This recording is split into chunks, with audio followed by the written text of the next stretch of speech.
أعوذ بالله من الشيطان الرجيم بسم الله الرحمن الرحيم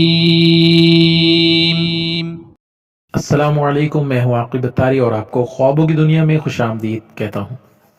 خوابوں کی دنیا میں آج ہم بات کریں گے خواب میں شکار کرنے یا دیکھنے کے حوالے سے۔ اس خواب کی مختلف صورتیں ہیں جن کی مختلف تعبیریں ہیں۔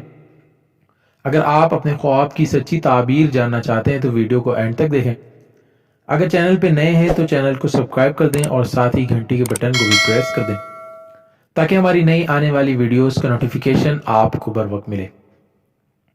حضرت ابن سیرین رحمۃ اللہ نے فرمایا کہ اگر خواب میں دیکھے کہ شکار اس کا متی ہے اور تابع ہے تو دلیل ہے کہ رئیس اور بزرگ ہوگا۔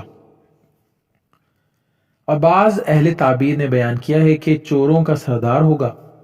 اور اگر خواب میں دیکھے کہ شکار اس کا تابع نہیں ہے تو اس کی تعویل اول کے خلاف ہے۔ اور اگر خواب میں دیکھے کہ شکار کی صورت پر ہوا ہے تو دلیل ہے کہ بدین ہوگا اور باطل کی طرف میلان کرے گا۔ حضرت جابر مغربی رحمۃ اللہ نے فرمایا کہ اگر دیکھے کہ شکار کو جال یا پندے سے پکڑا ہے تو دلیل ہے کہ اس کو اسی قدر جنگلی آدمی سے مکر اور ہیلے کے ساتھ ملے گا۔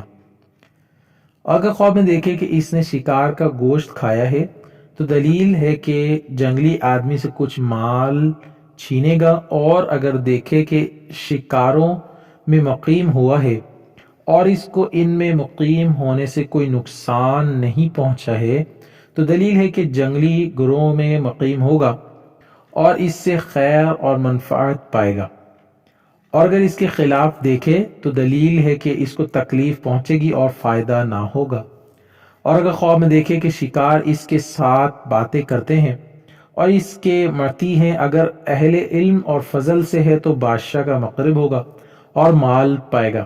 اور اگر جاہل میں سے ہے تو ایسا کام کرے گا کہ لوگ اس پر تعجب کریں گے۔ اللہ پاک سے دعا ہے اللہ پاک ہمیں دین و دنیا میں کامیابی عطا کرے اور شیطان اور دشمن کے شر سے محفوظ رکھے۔ صلو علی الحبیب صلی اللہ تعالی علی محمد۔